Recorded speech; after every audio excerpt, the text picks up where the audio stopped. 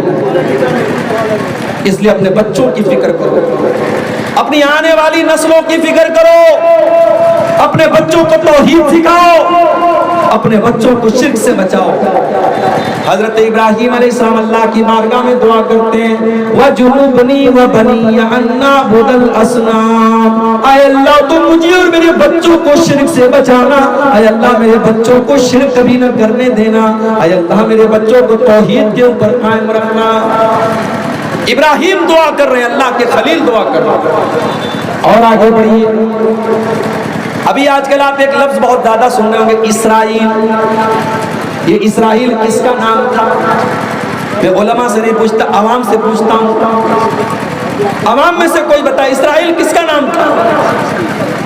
بولو بھائی، بہت تقریر سنی آپ لوگوں نے، علماء جواب نہیں دیں گے، عام آدمی جواب دے۔ اسرائیل کس کا نام ہے؟ کس کا نام ہے؟ بولو بھائی، ریکارڈنگ والوں کوئی بتائے اسرائیل کس کا نام تھا؟ کس کا نام تھا؟ نہیں نہیں، اور کوئی بتائے اسرائیل کس کا نام تھا؟ کیا تقریر سنتے ہو بھائی؟ اسرائیل حضرت یعقوب علیہ السلام کا نام تھا۔ حضرت یعقوب علیہ السلام کا نام اسرائیل تھا، اور انہی کے 12 بیٹوں سے 12 قبیلے بنے تھے جن کو بنی اسرائیل کہا جاتا ہے، اور یہ جو یہودی ہیں یہ اسی نسل سے چلے آ رہے ہیں، اسی لیے انہوں نے اپنی جو ملک بنایا اس کا نام اپنے باپ کے نام پہ اسرائیل کے نام پہ رکھا۔ تو اسرائیل کوئی خراب نام نہیں ہے، یہ تو نبی کا نام ہے، یہ تو نبی کا نام ہے۔ یہ الگ بات ہے کہ اتنے بڑے نبی کے نام پر انہوں نے اپنے دیش کا نام بنایا اور زبردستی فلسطینیوں کے ملک پر قبضہ کر کے بنایا، اور پھر دھیرے دھیرے ان کے اور بھی علاقوں پر قبضہ کرتے چلے گئے، اور آج جن کی زمین پر قبضہ کیا اور جن کے دیش میں ان کو آج سے 60 سال 70 سال پہلے پناہ ملی، وہی یہ ظلم و ستم کر رہے ہیں، فلسطینیوں کو مار رہے ہیں۔ اور آج آپ دیکھیں ایک ہاسپٹل پر اسرائیل نے حملہ کیا ہے، اور ہاسپٹل میں 500 لوگوں کے مرنے کی خبر آ رہی ہے، اور جو لوگ مرے ہیں ان کی لاشیں آپ دیکھیں گے تو شاید آپ اپنے آنسوؤں کو روک نہیں پائیں گے۔ بھائیوں، اللہ ہمارے بھائیوں کی مدد کرے، بس ہم یہ دعا کر سکتے ہیں۔ تو حضرت یعقوب علیہ السلام کا نام اسرائیل تھا، ان کے 12 بیٹے تھے، اور انہی 12 بیٹوں میں 2 بیٹے الگ ماں سے تھے اور 10 بیٹے الگ ماں سے تھے۔ جو 2 بیٹے الگ ماں سے تھے، ایک بیٹے کا نام تھا یوسف اور دوسرے بیٹے کا نام تھا بنیامین۔ ابھی اسرائیل کا جو راشٹرپتی ہے اس کا نام بھی کیا ہے؟ نتن بنجامین۔ وہ بنجامین جو بولتے ہیں نا، وہی بنیامین ہے، تو بنیامین کے نام پر بھی اپنے بچوں کا نام ہو رہا ہے۔ تو حضرت یعقوب علیہ السلام کا جب آخری ٹائم آیا، ان کے مرنے کا ٹائم آیا، تو انہوں نے اپنے 12 بچوں کو بلایا۔ ہمارے یہاں جب کسی کے مرنے کا ٹائم آتا ہے تو بچوں کو بلا کر کے وہ کیا پوچھتا ہے؟ اپنی زمین کے بارے میں بات کرتا ہے، اپنی جائیداد کے بارے میں بات کرتا ہے، اپنے روپیے پیسے کے بارے میں بات کرتا ہے۔ لیکن میرے پیارے ساتھیوں، حضرت یعقوب علیہ السلام کا آخری ٹائم ہے، اپنے 12 بیٹوں کو انہوں نے بلایا۔ قرآن کہتا ہے، ام کنتم شہداء اذ حضر یعقوب الموت اذ قال لبنیہ ما تعبدون من بعدی۔ حضرت یعقوب علیہ السلام نے اپنے 12 بیٹوں سے سوال کیا، اے میرے بچوں بتاؤ تم میرے مرنے کے بعد کس کی عبادت کرو گے؟ قالوا نعبد الہک و وإله آبائك إبراهيم وإسماعيل وإسحاق إلها واحدا ونحن له مسلمون. 12 بیٹوں نے جواب دیا اے ابا جان ہم آپ کے مرنے کے بعد اسی ایک اللہ کی عبادت کریں گے جس کی عبادت آپ کرتے ہیں اور جس کی عبادت ہمارے باپ دادا کیا کرتے تھے.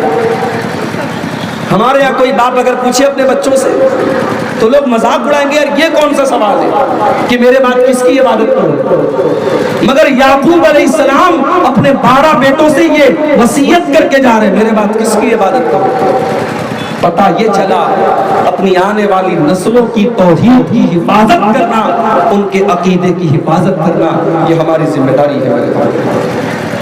اسی لیے میں کہتا ہوں کہ ان مدرسوں کو حقیر مت سمجھو. یہ مدرسے ہیں تو تمہارا ایمان محفوظ ہے، یہ مدرسے ہیں تو قرآن کریم کی اللہ حفاظت کر رہا ہے، یہ مدرسے ہیں تو تمہاری حدیثیں محفوظ ہیں، یہ مدرسے ہیں تو تمہارا وجود محفوظ ہے. جس دن یہ رہے سہے مدرسے بھی ختم ہو گئے اللہ کی قسم تمہیں ایمان اور اسلام بتانے والا تو یہ پہلی چیز ہے میرے بھائیوں جو ہماری نیکیوں کو برباد کر دیتی ہے. اگر کوئی شرک کرے گا تو اس کی ساری نیکیاں برباد کر دے. اور آگے بڑھیے، نیکیوں کو برباد کر دینے والی دوسری چیز ریاکاری، دکھاوا. ایک انسان اگر دکھاوے کے لیے نماز پڑھتا ہے، دکھاوے کے لیے روزہ رکھتا ہے، دکھاوے کے لیے حج کرتا ہے، دکھاوے کے لیے دان خیرات کرتا ہے، کوئی بھی کام وہ دکھاوے کے لیے کرتا ہے، اس کی وہ نیکی اللہ تعالیٰ کیا برباد کر دی جائے گا. قرآن کا 30واں پارہ اٹھاؤ. فَوَيْلٌ لِّلْمُصَلِّينَ الَّذِينَ هُمْ عَنْ صَلَاتِهِمْ سَاهُونَ الَّذِينَ هُمْ يُرَاءُونَ وَيَمْنَعُونَ الْمَاعُونَ. بربادی ہے، ویل ہے، جہنم ہے نماز پڑھنے والوں کے لیے جو نماز تو پڑھتے ہیں مگر اللہ تعالیٰ کے لیے نہیں پڑھتے، کسی کو دکھانے کے لیے پڑھتے ہیں، کسی کو شو کرنے کے لیے پڑھتے ہیں. نماز اس لیے پڑھتے ہیں تاکہ گاؤں والوں کی نظر میں نیک بن جائیں، محلے والوں کی نظر میں نیک بن جائیں. فَوَيْلٌ لِّلْمُصَلِّينَ الَّذِينَ هُمْ عَنْ صَلَاتِهِمْ سَاهُونَ جو اپنی نماز سے غافل ہیں، الَّذِينَ هُمْ يُرَاءُونَ جو دکھاوے کے لیے نماز پڑھتے ہیں. چندہ دیتے ہیں آپ، اسٹیج پر نام بولا جاتا ہے، کوئی حرج کی بات نہیں ہے، بولا جا سکتا ہے، لیکن آپ کے دل میں کیا چل رہا ہے؟ اگر آپ کے دل میں یہ چل رہا ہے کہ مولوی صاحب میرے نام کا اعلان کریں، دنیا کو پتا چل جائے میں نے 1 لاکھ چندہ دیا، اللہ کو خوش کرنے کے بجائے پبلک کو خوش کرنے کی اگر نیت ہے تو کان کھول کر کے سن لو، آپ کا دان، آپ کا چندہ، آپ کی زکات، آپ کی خیرات برباد ہو سکتی ہے، برباد ہو سکتی ہے. یا ایھا الذین آمنوا لا تبطلوا صدقاتکم بالمن والعذى کالذی ينفق مالہ رئاء الناس. اے ایمان والو جب صدقہ کیا کرو، جب دان دیا کرو تو احسان مت جتا کے دیا کرو، تکلیف دے کر کے مت دیا کرو. کالذی ينفق مالہ رئاء الناس جیسے وہ لوگ اللہ کی راہ میں دان دیتے ہیں جو لوگوں کو دکھانے کے لیے دیتے ہیں، جو اللہ کے اوپر ایمان نہیں رکھتے، جو قیامت کے دن کے اوپر ایمان نہیں رکھتے، وہ تو بس لوگوں کو دکھانے کے لیے دان خیرات کرتے ہیں.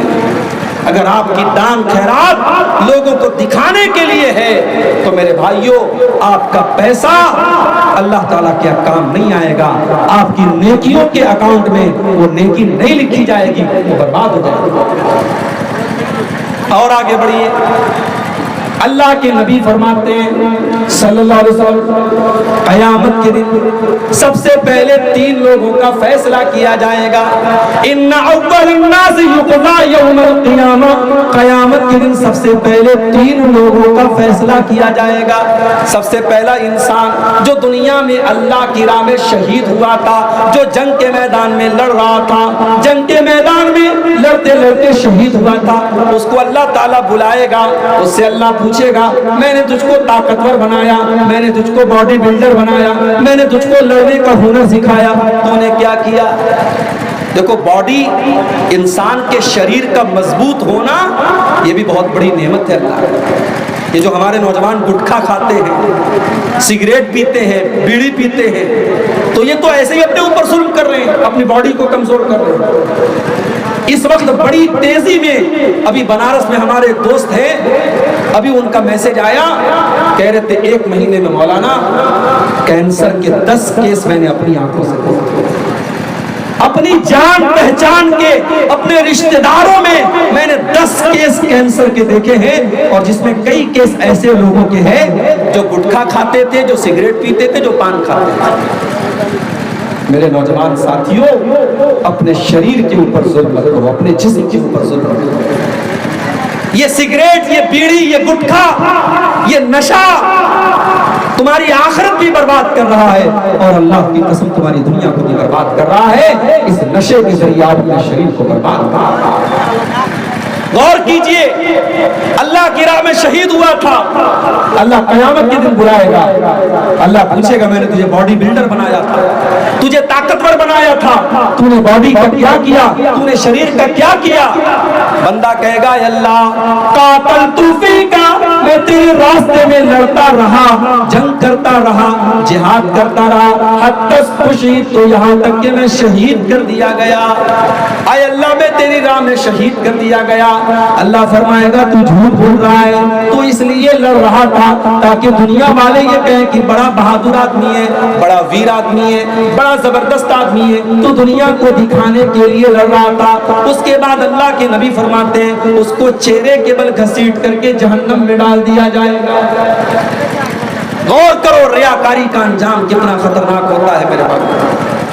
اللہ کی راہ میں لڑنے والا اور شہید ہو جانے والا جہنم میں پھینک دیا جائے گا، صرف اس لیے کیونکہ اس کی نیت گڑبڑ تھی، اس کی نیت میں کھوٹ تھا، وہ لوگوں کو دکھانے کے لیے لڑ رہا تھا۔ اس کے بعد دوسرے نمبر پر ایک آدمی آئے گا، یہ بہت بڑا عالم تھا، بہت بڑا مقرر تھا، بہت بڑا قرآن کا حافظ تھا۔ اللہ پوچھے گا میں نے تجھے قرآن کا عالم بنایا، میں نے تجھے قرآن کا ٹیچر بنایا، میں نے تجھ کو عالم بنایا، تو نے کیا کیا؟ بندہ کہے گا اے اللہ میں تیرے کتاب کو پڑھتا رہا، میں نے قرآن کو پڑھا اور پڑھایا، میں رات و دن قرآن کو پڑھتا رہا۔ اللہ فرمائے گا تو جھوٹ بول رہا ہے، تو قرآن کو اس لیے پڑھتا تھا تاکہ دنیا تجھے قاری کہے، تو اپنے علم کی شہرت چاہتا تھا، تو اس لیے قرآن پڑھتا تھا تاکہ تو فیمس ہو جائے، تو مشہور ہو جائے۔ اللہ، سوشل میڈیا کا دور ہے، شہرت کا فتنہ سب کو گھیرے ہوئے ہے میرے بھائیو، اللہ ہم سب کی حفاظت کرے۔ اللہ کے نبی کہہ رہے وہ عالم جو دنیا میں شہرت کے لیے علم حاصل کر رہا تھا اور شہرت کے لیے قرآن پڑھ رہا تھا، پڑھا رہا تھا، اس کو بھی اللہ تعالیٰ گھسیٹ کر کے جہنم میں ڈال دیا۔ پھر تیسرا آدمی لایا جائے گا، یہ بہت بڑا مالدار تھا، بہت بڑا ملینئر اور بلینئر تھا، بہت بڑا پیسے والا انسان تھا۔ اللہ پوچھے گا میرے بندے میں نے تجھ کو کروڑ پتی بنایا، ارب پتی بنایا، خرب پتی بنایا، تو نے دولت کا کیا استعمال کیا؟ بندہ کہے گا اے اللہ میں دولت کو غریبوں میں بانٹتا رہا، چندہ دیتا رہا، مدرسے میں دیتا رہا، یتیموں کو دیتا رہا، غریبوں کو دیتا رہا۔ اے اللہ جہاں پر بھی پتا چلا کہ وہاں پیسہ دینے سے تو خوش ہوتا ہے، وہاں میں نے پیسہ خرچ کیا۔ اللہ فرمائے گا تو جھوٹ بول رہا ہے، تو نے پیسہ اس لیے نہیں دیا تاکہ اللہ راضی ہو جائے، تو نے پیسہ اس لیے دیا تاکہ دنیا والے کہیں بڑا دان کرتا ہے، بڑا دینے والا ہے، بڑا سخی ہے، بڑا فیاض ہے، تو نے شہرت کے لیے دیا تھا۔ اور اس کے بعد اللہ کے نبی فرماتے ہیں اس انسان کو بھی گھسیٹ کر کے جہنم میں ڈال دیا جائے۔ میرے بھائیوں ریاکاری سے بچو، کوئی بھی نیکی کرو اللہ کے لیے کرو، ریاکاری کے لیے مت کرو۔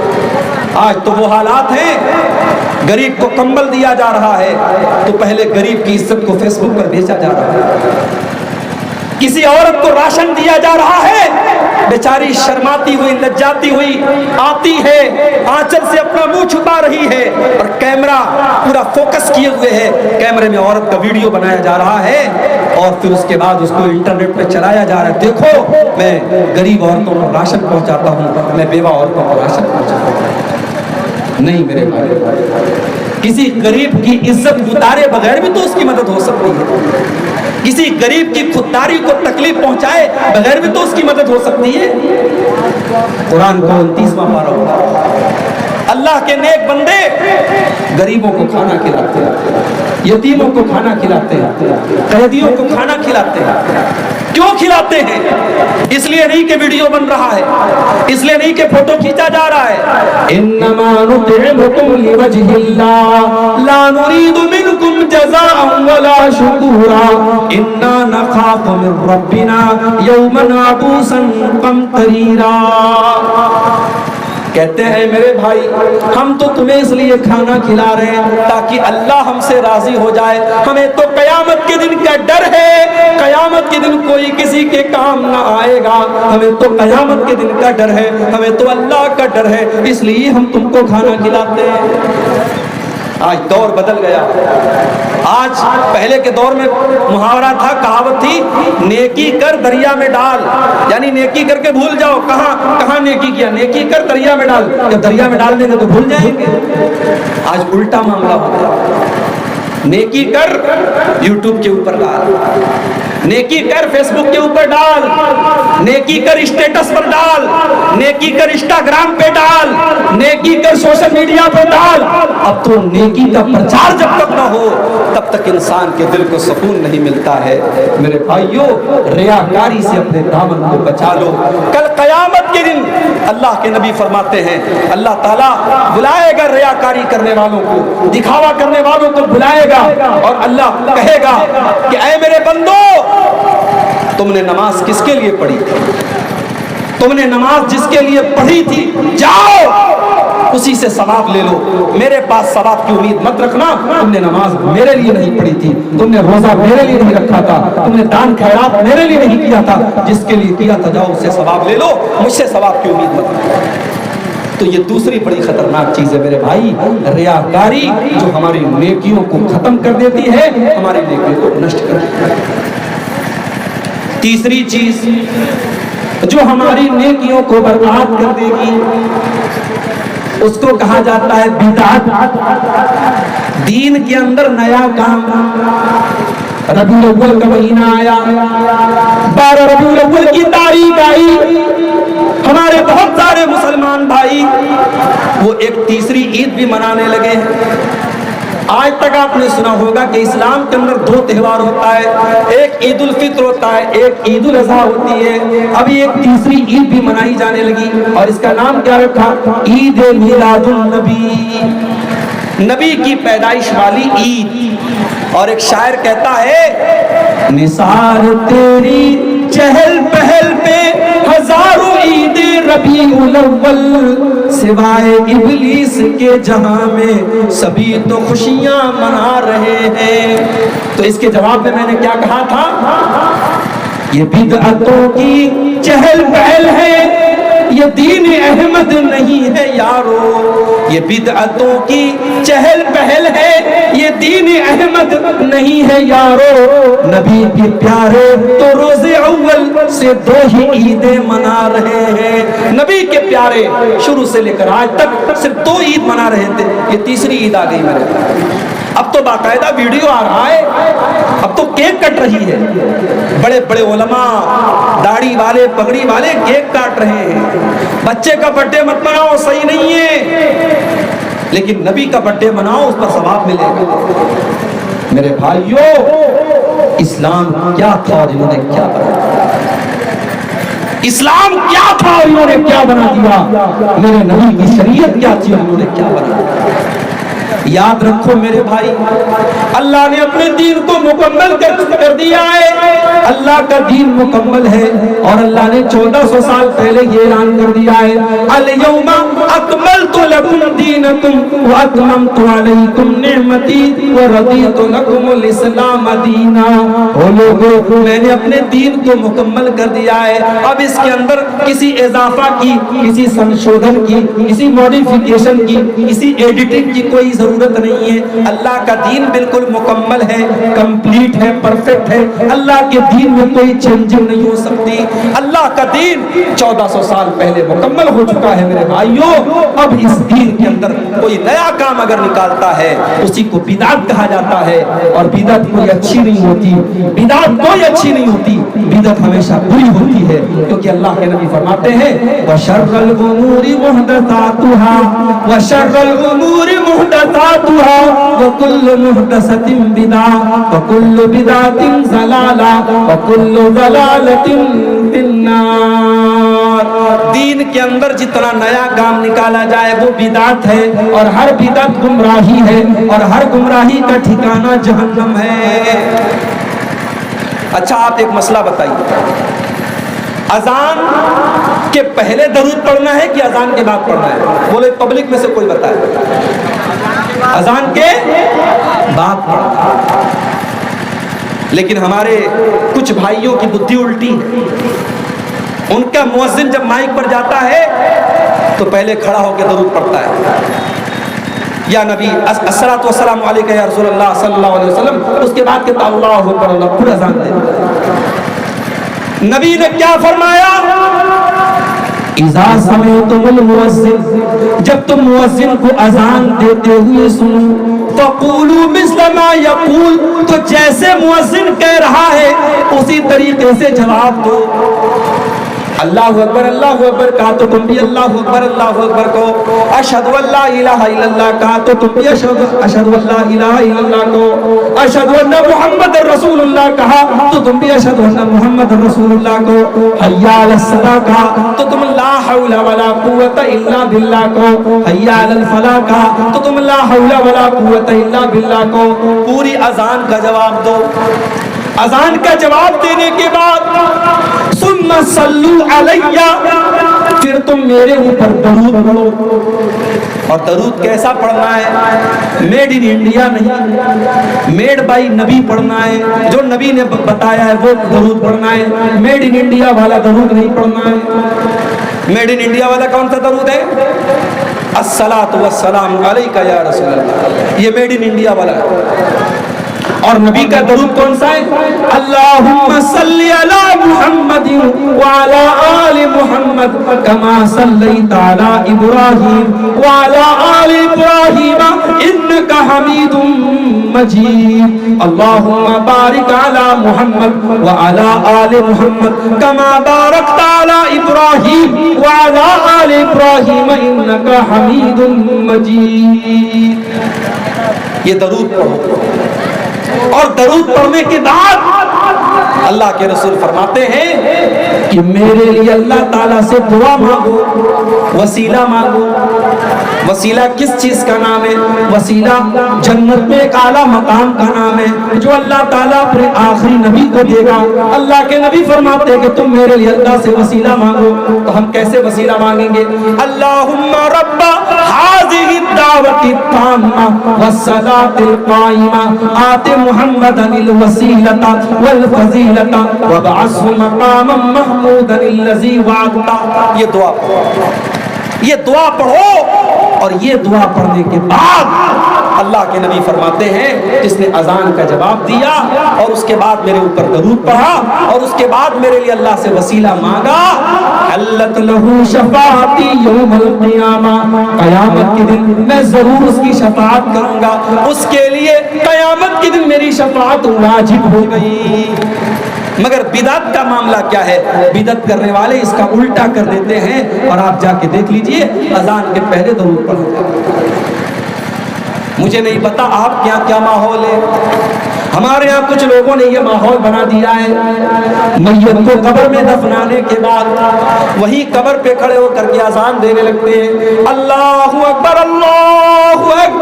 اشہد ان لا الہ الا اللہ, پوری اذان دینے لگتے ہیں. پوچھا گیا بھائی ابھی تو تم نے مردے کو دفنایا ہے, یہ مردے کو دفنا کر کے تم اذان کیوں دے رہے ہو؟ تو جواب دیتے ہیں کہ بھائی صاحب جس کو ہم نے مردے کو دفنایا ہے, ابھی قبر میں اس کو دفنایا سنا کر کے ہم فارغ ہوئے، اس سے قبر میں سوال و جواب کیا جا رہا ہے۔ ہم اس لیے اذان دے رہے ہیں تاکہ شیطان بھاگ جائے اور شیطان اس کو بہکانے نہ پائے، اس لیے ہم قبر کے پاس کھڑے ہو کر کے اذان دیتے ہیں۔ میں نے کہا بھائی بات بالکل صحیح ہے، اذان دینے سے شیطان بھاگ جاتا ہے، بالکل صحیح بات ہے، مگر قبر کے اندر شیطان نہیں پہنچ سکتا، شیطان قبر کے اندر نہیں پہنچ سکتا، اور اگر پہنچ بھی جائے تو اس کو بھگانے کے لیے اذان دینے کا ثبوت ہمیں نہیں ملتا ہے۔ تو بدعت کرنے والا ایسے ہی لاجک لگا لگا کر کے دین کے اندر نئے نئے کام نکالتا ہے، اور یاد رکھو میرے بھائی بدعتی کا کوئی عمل قیامت کے دن اس کے کام آنے والا نہیں ہے۔ میں ایک مثال دیتا ہوں، یہ نوٹ بندی کس سن میں ہوئی تھی؟ نوٹ بندی کس سن میں ہوئی تھی؟ بھائی 2008 میں نہیں ہوئی تھی، 19 میں نا، 16 میں 2016 میں نوٹ بندی ہوئی تھی، اور اتفاق سے جس دن نوٹ بندی ہوئی تھی میرا پروگرام تھا کشن گنج۔ اب بھائی وہ 1000 کے اور 500 کے جو پرانے والے نوٹ تھے وہ چل رہے تھے۔ اب مودی جی نے اعلان کر دیا بھائی صاحب پرانے نوٹ سب بیکار ہو گئے، نوٹ بندی کا اعلان کر دیا، کہا کہ اب پرانے جتنے نوٹ ہیں ردی کے ٹکڑے بن گئے۔ اب آپ ایمانداری سے بتاؤ یہ جو نیا والا نوٹ ہے 500 والا، اگر آپ کمپیریزن کرو تو پرانا والا نوٹ زیادہ اچھا لگ رہا ہے، پرانے والے نوٹ کا کاغذ بھی زیادہ اچھا ہے، نئے والے نوٹ کا کاغذ بھی کمزور ہے، کلر بھی اتر جاتا ہے جلدی سے۔ مگر اگر انڈین گورنمنٹ نے یہ اعلان کر دیا کہ اب پرانا نوٹ نہیں چلے گا تو آج آپ کے پاس 1 کروڑ روپیہ بھی اگر پرانے نوٹ والا ہے آپ اس کو مارکیٹ میں لے کے جائیں گے 100 روپے کی چیز بھی آپ کو نہیں ملے گی۔ 1 کروڑ روپے کا بھی نوٹ ہے اس کی کوئی ویلیو نہیں۔ یہی معاملہ میرے بھائیوں دین کا ہے۔ دین کے اندر جس عمل کے اوپر جناب محمد رسول اللہ صلی اللہ علیہ وسلم کی مہر لگی ہے وہی عمل اللہ تعالیٰ کیا قبول ہوگا، اور اگر اس عمل کے اوپر اللہ کے نبی کی مہر نہیں لگی ہے تو وہ عمل دیکھنے میں چاہے جتنا بھی اچھا کیوں نہ لگ رہا ہو اللہ تعالیٰ کے اس عمل کی کوئی ویلیو نہیں۔ ہم جمعہ کی نماز پڑھتے ہیں، جمعہ کی نماز میں امام صاحب دوسری رکعت میں سورہ غاشیہ پڑھتے ہیں، حل اتاک حدیث الغاشیہ وجوہ یومئذ خاشیہ عاملۃ ناصبہ تصلی نارا حامیہ۔ او لوگو قیامت کے دن کچھ لوگ آئیں گے عاملۃ ناصبہ جو عمل کر کر کے تھک گئے ہوں گے، بہت عمل کیا ہوگا، بہت نماز پڑھی ہوگی، بہت روزہ رکھا ہوگا، عاملۃ ناصبہ عمل کر کر کے وہ تھک چکے ہوں گے، تسلا نارا حامیہ لیکن وہ بھڑکتی ہوئی جہنم کی آگ میں ڈالے جائیں گے۔ تو بدعتی کا انجام بہت برا ہے میرے بھائی، اس لیے اپنے آپ کو بدعت سے بچاؤ، دین کے اندر وہی کام کرو جس کام کے اوپر اللہ کی اور اس کے رسول کی مہر لگی ہو، اس کے علاوہ کوئی کام کرو۔ اور آگے پڑھو، ہماری نیکیوں کو برباد کر دینے والی چوتھی چیز، اگر ہم نماز کی پابندی نہیں کرتے، نماز کو چھوڑ دیتے ہیں، رات بھر آپ نے جلسہ سنا، صبح فجر کی اذان ہو رہی ہے، الصلاۃ خیر من النوم کی صدائیں بلند ہو رہی ہیں اور آپ آرام سے سوئے پڑے ہیں، آپ نے فجر کی نماز چھوڑ دی۔ یاد رکھو میرے بھائی نماز کا چھوڑنا بھی یہ بہت بڑا گناہ ہے، اور اس سے بھی ہماری نیکیاں برباد ہو جائے گی۔ اللہ کے نبی فرماتے ہیں اول ما یحاسب به العبد یوم القیامۃ صلاۃ، قیامت کے دن بندے سے پہلا حساب اس کی نماز کے بارے میں کیا جائے گا۔ فإن صلحت، اگر نماز کا معاملہ صحیح ہے، اگر نماز صحیح ہے تو سارا عمل صحیح ہے، اور اگر نماز کا معاملہ گڑبڑ ہے تو سارا معاملہ گڑبڑ ہے۔ اور ایک اور حدیث میں اللہ کے نبی نے فرمایا من ترک صلاۃ العصر فقد حبط عملہ، جس نے عصر کی نماز جان بوجھ کر کے چھوڑ دی اس کا عمل برباد ہو جائے گا۔ جب ایک ٹائم کی نماز جان بوجھ کر کے چھوڑنے والے کا عمل برباد ہو جائے گا۔ ہمارے کتنے بھائی ایسے ہیں جو ایک ٹائم کی بھی نماز نہیں پڑھتے، جن کی زندگی میں نماز کے لیے کوئی مقام نہیں ہے۔ میرے بھائیوں سوچو ان کا کیا ہوگا۔ شیخ عبدالعزیز ابن باز سے پوچھا گیا بیوی نماز پڑھتی ہے شوہر نماز نہیں پڑھتا، بیوی نماز پڑھتی ہے شوہر نماز نہیں پڑھتا، ایک ٹائم کی نماز نہیں پڑھتا، شوہر کا انجام کیا ہوگا؟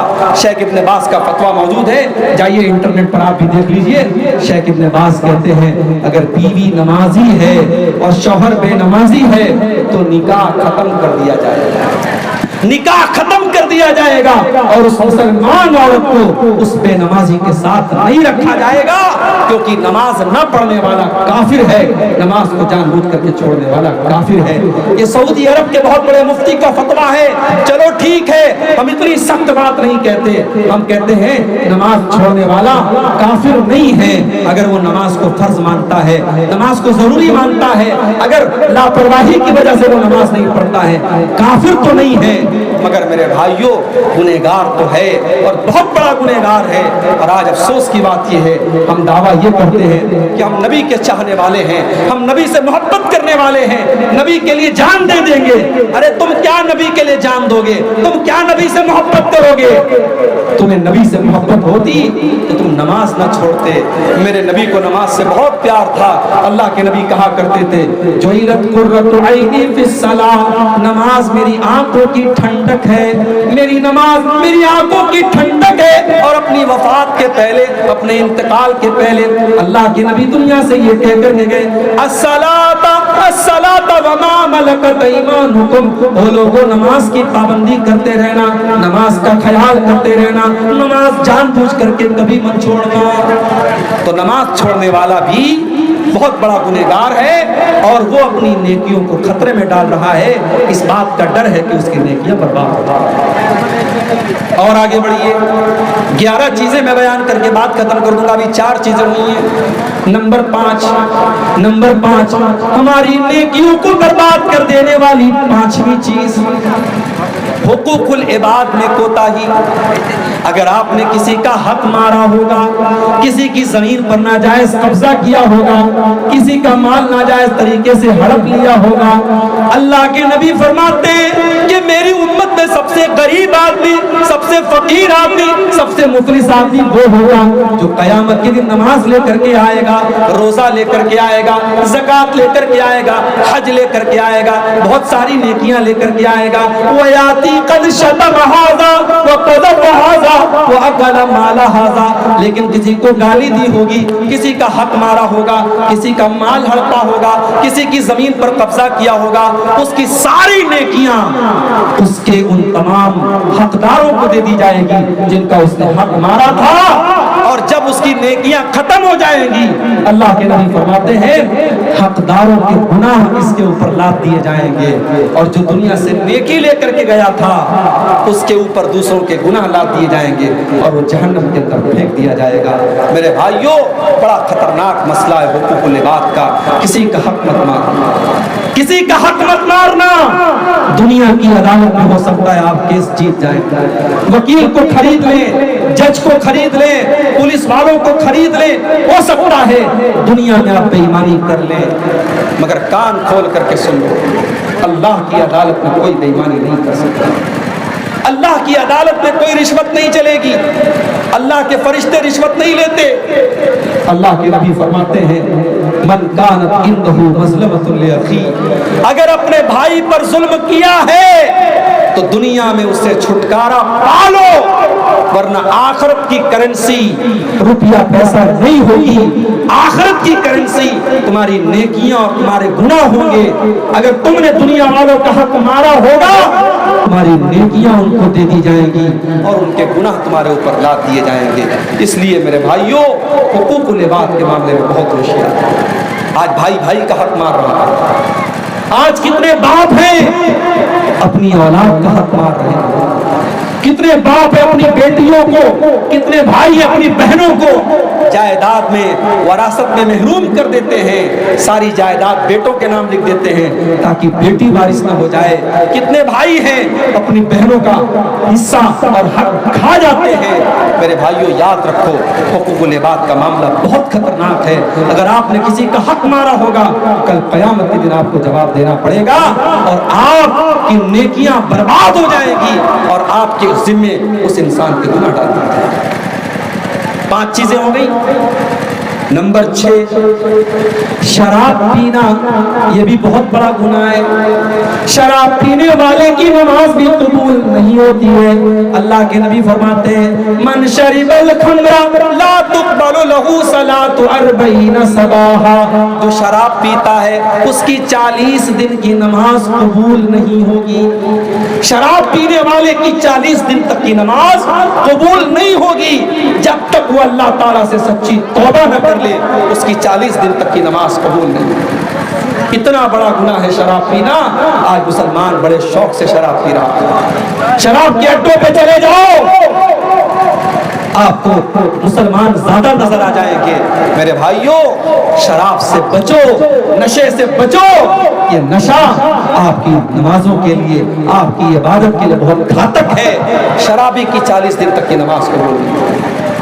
اور جب انسان شراب پیتا ہے، جب نشے کی حالت میں ہوتا ہے، وہ اپنی ماں کو ماں نہیں سمجھتا، اپنی بہن کو بہن نہیں سمجھتا، وہ اپنی ماں کے ساتھ کیا کر دے، بہن کے ساتھ کیا کر دے، کوئی گارنٹی نہیں ہے۔ اسی لیے حضرت عثمان غنی کہتے ہیں کہ الخمر ام الخبائث، شراب تمام گندگیوں کی جڑ ہے، تمام برائیوں کی ماں ہے۔ اس لیے 7ویں چیز ہماری نیکیوں کو نشٹ کر دینے والی، ہماری نیکیوں کو برباد کر دینے والی، ہماری نیکیوں کو ختم کر دینے والی 7ویں چیز بیوی کا شوہر کا حق ادا نہ کرنا۔ شادی ہو گئی، اب بیوی شوہر کا حق ادا نہیں کر رہی ہے، اس کا انجام کیا ہوگا؟ آئیے میں حدیث آپ کو سنا دیتا ہوں۔ اللہ کے نبی فرماتے ہیں ثلاثۃ لا يقبل اللہ صلاتهم، 3 لوگ ایسے ہیں جن کی نماز اللہ تعالیٰ قبول نہیں کرتا ہے۔ ان کی نماز ان کے سر کے اوپر نہیں جاتی ہے، اللہ تعالیٰ کے ان کی نماز نہیں جاتی ہے، ان کی نماز نیچے ہی رہ جاتی ہے، آسمان پر نہیں جاتی ہے۔ 3 ایسے بد نصیب لوگ ہیں۔ نمبر 1 رجل اما القوم وهم له کارہون، ایک وہ انسان جو نماز پڑھا رہا ہے جبکہ لوگ اس کو امام بنانا نہیں چاہتے، لوگ اس کی امامت کو پسند نہیں کرتے، زبردستی امام بنا ہوا ہے۔ بہت ساری جگہوں پر ایسا ہے، لوگ ناپسند کرتے ہیں اس کی کسی حرکت کی وجہ سے، لیکن وہ زبردستی 5 ٹائم کی نماز پڑھا رہا ہے، زبردستی امام بنا ہوا ہے۔ اللہ کے نبی فرماتے ہیں جو زبردستی لوگوں کا امام بن جائے، قیامت کے دن اس کی نماز اللہ کے قبول نہیں۔ نمبر 2 وَرَجُلٌ صَلَّى عَلَى جَنَازَةٍ وَلَمْ يُؤْمَرْ، جو کسی کی جنازے کی نماز پڑھا دے جبکہ اس سے کہا نہیں گیا تھا، کسی اور سے کہا گیا تھا، یہ زبردستی آگے بڑھ کر کے جنازہ پڑھا رہا ہے۔ جنازے کی نماز بغیر اجازت پڑھانے والا، اس کے لیے بھی اللہ کے نبی فرماتے ہیں اس کی نماز اللہ تعالیٰ کے قبول نہیں۔ اور نمبر 3 وَامْرَأَةٌ دَعَاهَا زَوْجُهَا، اور وہ عورت جس کا شوہر اس کو بستر پر بلا رہا ہے، جس کا شوہر اپنا حق ادا کرنے کے لیے اس کو بلا رہا ہے، فَأَبَتْ، اور وہ انکار کر رہی ہے۔ یہ بہت بڑی بات ہے۔ بیوی کا حق ہے کہ وہ شوہر کی بات مانے، اور شوہر کا حق ہے کہ وہ بیوی کا حق ادا کرے۔ اگر بیوی شوہر کا حق ادا نہیں کرتی ہے، نماز پڑھتی رہے، روزہ رکھتی رہے، حج کرتی رہے، اللہ تعالیٰ کے وہ جنتی نہیں بن سکتی جب تک وہ شوہر کا حق ادا نہ کرے۔ اسی لیے جب ایک عورت اللہ کے نبی کے پاس آتی ہے، اللہ کے نبی پوچھتے ہیں ازاد زوج انتی، کیا تم شادی شدہ ہو؟ ہاں اللہ کے نبی میں شادی شدہ ہوں۔ آپ نے فرمایا کہ تم اپنے شوہر کے ساتھ کیسا سلوک کرتی ہو؟ کہتی ہے اللہ کے نبی میں اپنے شوہر کے ساتھ بہت اچھا سلوک کرتی ہوں، میں خوش رکھتی ہوں اس کو۔ آپ نے فرمایا کان کھول کر کے سن لو، انما ہوا جنتکی و نارکی، تمہارا شوہر تمہاری جنت ہے اور تمہارا شوہر تمہاری جہنم بھی ہے۔ تم اسے خوش رکھو گی، اس کی خدمت کرو گی، اس کی اطاعت کرو گی تو جنت میں جاؤ گی، اور شوہر کا حق ادا نہیں کرو گی، شوہر کو ناراض کرو گی، شوہر کی فرما برداری نہیں کرو گی تو وہی شوہر تمہارے لیے جہنم بن جائے گا۔ آج بہت ساری عورتیں جلسے میں جاتی ہیں، تقریر سنتی ہیں رات دن، مگر شوہر سے ڈھنگ سے بات نہیں کرتی ہیں، شوہر سے سیدھے منہ بات نہیں کرتی ہے۔ میری ماں اور بہنوں، آپ کی نماز، آپ کی دینداری بیکار ہے اگر آپ کا شوہر آپ سے خوش نہیں ہے، اگر آپ اپنے شوہر کو خوش نہیں رکھتی ہے اور اس کا حق ادا نہیں کرتی۔ اور آگے بڑھیے، نمبر 7، ساتویں چیز جو ہماری نیکیوں کو برباد کر دینے والی ہے، عورت کا خوشبو لگا کر کے گھر کے باہر نکلنا۔ اللہ کے نبی فرماتے ہیں لا يقبل اللہ صلاۃ امرأۃ تتطیب لہذا المسجد، جو عورت مسجد میں خوشبو لگا کر کے آتی ہے، بڑے غور سے سننا میرے بھائیوں، میری ماں بہنوں، اگر پنڈال کے اندر آپ میری باتوں کو سن رہی ہیں تو آپ بھی غور سے سننا، جو عورت مسجد میں نماز پڑھنے کے لیے آ رہی ہے، اللہ کے نبی اس کے بارے میں فرما رہے ہیں جو عورت خوشبو لگا کر کے آتی ہے مسجد میں نماز پڑھنے کے لیے، اس کی نماز اللہ تعالیٰ قبول نہیں کرے گا حتیٰ ترجیہ فتغتسل غسلہا للجنابہ، جب تک کہ وہ گھر جا کر کے غسل نہ کر لے۔ کون سا غسل؟ جو غسل جنابت ہوتا ہے، جب عورت ناپاک ہو جاتی ہے، ناپاک ہونے کے بعد جو وہ غسل کرتی ہے، سر سے پیر تک نہاتی ہے، جب تک وہ غسل نہیں کر لے گی خوشبو لگانے والی عورت، تب تک اس کی نماز اللہ تعالیٰ قبول نہیں کرے گا۔ جب نماز کے لیے آنے والی عورت خوشبو نہیں لگا سکتی تو جلسے کے لیے آنے والی عورت خوشبو کیسے لگا سکتی؟ عقیقہ اور شادی کی دعوت میں جانے والی عورت دنیا بھر کے پرفیوم اور خوشبو لگا کر کے کیوں جا رہی ہے؟ اگر نماز کے لیے آنا حرام ہے میرے بھائیوں تو جلسے میں بھی خوشبو لگا کر کے آنا حرام ہے۔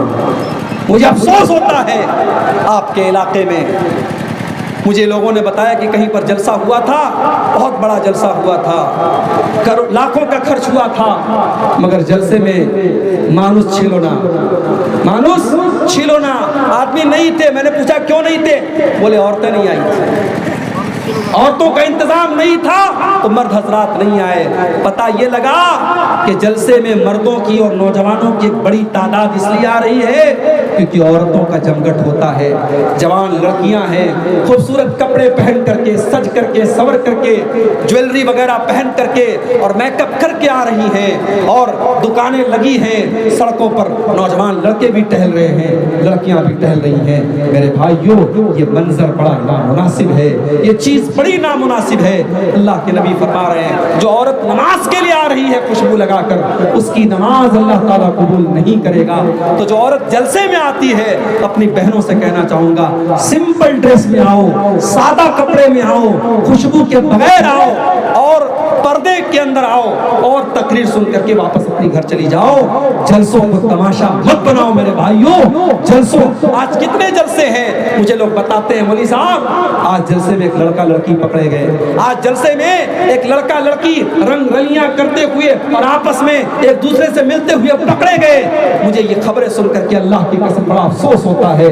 یہ جلسہ ہے میرے بھائی، یہ دین کا پروگرام ہے، اور آج آپ کے سیمانچل میں ان جلسوں کی کیا شکل بنا دی گئی۔ ہمیں اس پر بھی غور کرنا چاہیے، ہمیں اپنے جلسوں کی بھی اصلاح کرنی چاہیے۔ ہم اپنے گھر کی عورتوں کو اگر جلسے میں لاتے ہیں تو سختی کر کے لائیں کہ دیکھو جلسے میں جانا ہے مگر سمپل طریقے سے جانا ہے۔ اپنی جوان لڑکیوں کو آپ تاکید کر دیں دیکھو ہمیں سادہ طریقے سے جانا ہے، سج کر کے، سمر کر کے، میک اپ کر کے، خوشبو لگا کر کے نہیں جانا ہے۔ جب مسجد میں نماز پڑھنے کے لیے جانا حرام ہے تو جلسے میں بھی سج سمر کر کے آنا کسی عورت کے لیے جائز نہیں ہے۔ اور آگے بڑھیں تو خوشبو لگا کر جو عورت آتی ہے اس کا معاملہ بھی آپ نے سن لیا۔ اسی طریقے سے میرے بھائیوں نیکیوں کو برباد کر دینے والی ایک اور چیز ہے، اور وہ چیز یہ ہے کہ انسان اکیلے میں، تنہائی میں، جہاں کوئی دیکھنے والا نہ ہو وہاں وہ گناہ کا کام کرے، وہ ناجائز کام کرے، وہ حرام کام کرے۔ اکیلے اور تنہائی میں کیے جانے والے گناہ بھی انسان کی نیکیوں کو برباد کر دیتے ہیں۔ اور میں جو حدیث سنانے جا رہا ہوں آپ اس حدیث کو بڑے غور سے سنیے گا۔ اور آپ کے ہاتھوں میں موبائل ہے، آپ سب کے ہاتھوں میں موبائل ہے، میں جانتا ہوں آج 3 سال کے بچے سے لے کر 70 سال کے بوڑھے کے ہاتھ میں موبائل اور اسمارٹ فون ہے۔ موبائل چلانے والا اس حدیث کو غور سے سنیں، موبائل چلانے والی ہماری نوجوان بہنیں، ہماری قوم کی لڑکیاں بھی اس حدیث کو غور سے سنیں، ہمارے نوجوان بھائی بھی سنیں۔ حدیث کے راوی کون ہے؟ حضرت ثوبان رضی اللہ عنہ۔ حضرت صوبان کہتے ہیں اللہ کے نبی نے فرمایا لَأَعْلَمَنَّ أَقْوَامًا مِّنْ أُمَّتِي يَأْتُونَ يَوْمَ الْقِيَامَةِ، میں اپنی امت کے کچھ ایسے لوگوں کو جانتا ہوں جو قیامت کے دن آئیں گے، پہاڑوں کے برابر نیکیاں لے کر کے آئیں گے، پہاڑوں کے برابر نیکیاں لے کر کے آئیں گے، فَيَجْعَلُهَا اللَّهُ عَزَّ وَجَلَّ هَبَاءً مَنْثُورًا، لیکن اللہ تعالیٰ ان کی نیکیوں کو برباد کر دے گا، ان کی نیکیوں کو اللہ تعالیٰ کیا کوئی گنتی نہیں ہوگی۔ صحابہ نے پوچھا اے اللہ کے نبی وہ کون سے بد نصیب لوگ ہوں گے جو پہاڑوں کے برابر نیکیاں لے کر کے آئیں گے مگر ان کی نیکیاں برباد ہو جائیں گی؟ آپ نے فرمایا او لوگوں وہ تمہارے بھائی ہوں گے، وہ تمہارے ہی جیسے لوگ ہوں گے، بس ایک بات کی کمی ہوگی، وہ نماز بھی پڑھیں گے، وہ راتوں کو عبادت بھی کریں گے، وَلَكِنَّهُمْ إِذَا خَلَوْا بِمَحَارِمِ اللَّهِ انتهكوها، بس ایک بات کی کمی ہوگی، بس ایک بات کی کمی ہوگی، جب وہ اکیلے میں ہوں گے، جب وہ تنہائی میں ہوں گے، وہ اپنے ماں باپ کو حرام کام کریں گے، وہ ناجائز کام کریں گے، وہ اللہ کو ناراض کرنے والے کام کریں گے، وہ پبلک کے سامنے تو نہیں کریں گے، وہ ماں باپ کے سامنے تو نہیں کریں گے، لیکن جب بند کمرہ ہوگا، بیڈ روم میں اکیلے سو رہے ہیں اور ہاتھ میں موبائل کی اسکرین ہے، اب موبائل کے اوپر وہ کیا دیکھ رہے ہیں یہ وہ جانتے ہیں، موبائل جانتا ہے اور اللہ جانتا ہے، وَلَكِنَّهُمْ إِذَا خَلَوْا بِمَحَارِمِ اللَّهِ انتهكوها، ان کی تنہائی گناہوں سے بھری ہوئی۔ کتنے علماء ہیں، کتنے قرآن کے حافظ ہیں، کتنے حاجی ہیں، کتنے 70 سال کے بوڑھے ہیں جو آج موبائل پر گندی چیزیں دیکھ رہے ہیں۔ آج موبائل نے ہماری نیکیوں کو ڈسٹرائے کر دیا، ہماری نیکیوں کو برباد کر دیا۔ اور ایک بات کان کھول کر کے سنو، ہو سکتا ہے ہم موبائل سے سارا ڈاٹا کلیئر کر دیں، ہو سکتا ہے ہمارے یہ چینل والے، ہمیں ایک بھائی نے بتایا کہ آپ نے تھوڑی سی سختی کی ہے تو کچھ چینل والوں نے اپنے چینل کا نام بدل دیا ہے تاکہ آپ پکڑ نہ سکیں، گندے تھمبنیل تو نہیں ہٹے، نام بدل دیا گیا۔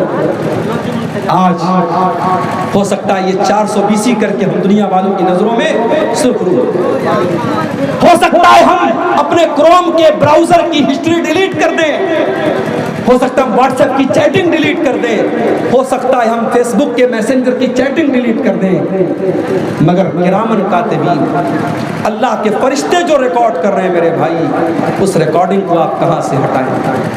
وَإِنَّ عَلَيْكُمْ لَحَافِظِينَ كِرَامًا كَاتِبِينَ يَعْلَمُونَ مَا تَفْعَلُونَ، ہمارے کرامن کاتبین، ہمارے فرشتے تمہاری ایک ایک ایکٹیویٹی کو ریکارڈ کر رہے ہیں، ایک ایک حرکت کو نوٹ کر رہے ہیں۔ فرشتوں کا لکھا کیسے مٹاؤ گے میرے بھائی؟ فرشتے تو ایک ایک حرکت کو لکھ رہے ہیں۔ اس لیے خبردار ہو جاؤ اور اپنی تنہائی کو گناہوں سے بچا لو میرے بھائی۔ تنہائی میں کیے جانے والے گناہ ہماری نیکیوں کو کھا جائیں گے۔ اسی طریقے سے ایک اور چیز ہے جو ہماری نیکیوں کو برباد کر دیتی ہے، اور وہ کیا ہے؟ رشتہ دار سے رشتہ کاٹنا۔ رشتہ دار سے رشتہ کاٹنے والے کی نیکیاں بھی برباد ہو جائیں گی۔ اللہ کے نبی فرماتے ہیں لا يدخل الجنت قاطع رحم، رشتہ کاٹنے والا جنت میں نہیں جائے گا۔ بھائی بھائی سے رشتہ کاٹ کے بیٹھا ہے، چاچا بھتیجے سے رشتہ کاٹ کے بیٹھا ہے، بھائی بہن سے رشتہ کاٹ کے بیٹھا ہے، باپ بیٹے سے رشتہ کاٹ کے بیٹھا ہے۔ کان کھول کر کے سن لو میرے بھائی، رشتہ کاٹنے والا جنت میں نہیں جائے گا۔ اس لیے اگر آپ نے کسی سے رشتہ کاٹا ہے تو جاؤ صلح کر لو، صفائی کر لو، معافی مانگ لو، اس سے پہلے کہ معافی مانگنے کا ٹائم ختم ہو جائے میرے بھائیوں، جا کر کے معافی مانگو۔ اور آپ کو ایک بات بتاؤں، اللہ کے نبی فرماتے ہیں، صحیح مسلم کی روایت، ہر سوموار کے دن اور ہر جمعرات کے دن، ہر منڈے کو اور ہر تھرسڈے کو، ہر سوموار اور ہر برہسپتی وار، گرووار، ہفتے کے 2 دن جنت کے دروازے کھول دیے جاتے ہیں۔ اللہ کے نبی فرما رہے سوموار کے دن، جمعرات کے دن جنت کے دروازے کھول دیے جاتے ہیں، اور ہر اس انسان کی بخشش کر دی جاتی ہے، ہر اس انسان کو معاف کر دیا جاتا ہے جو اللہ کے ساتھ شرک نہ کرتا ہو، جو شرک نہ کرتا ہو اس کو معاف کر دیا جاتا ہے۔ سوائے دو لوگوں کے.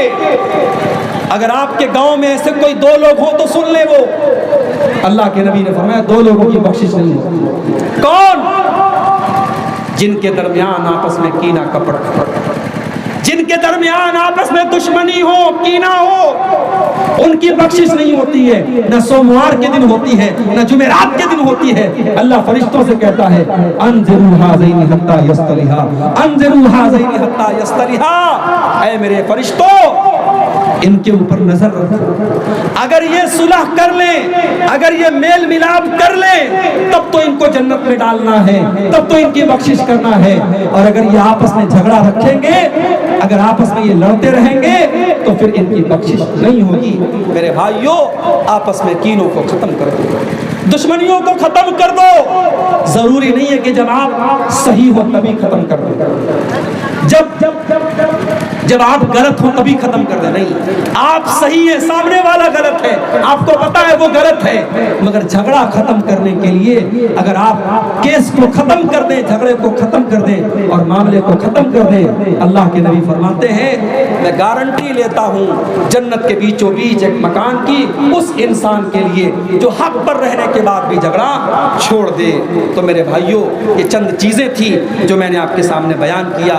یہ وہ گناہ ہیں کہ اگر ہم ان سے بچیں گے تو انشاءاللہ ہماری نیکیاں سیف رہے گی، اور اگر ہم ان گناہوں سے نہیں بچے تو ہماری نیکیاں ڈسٹرائے ہو جائیں گی، ہماری نیکیاں برباد ہو جائیں گی.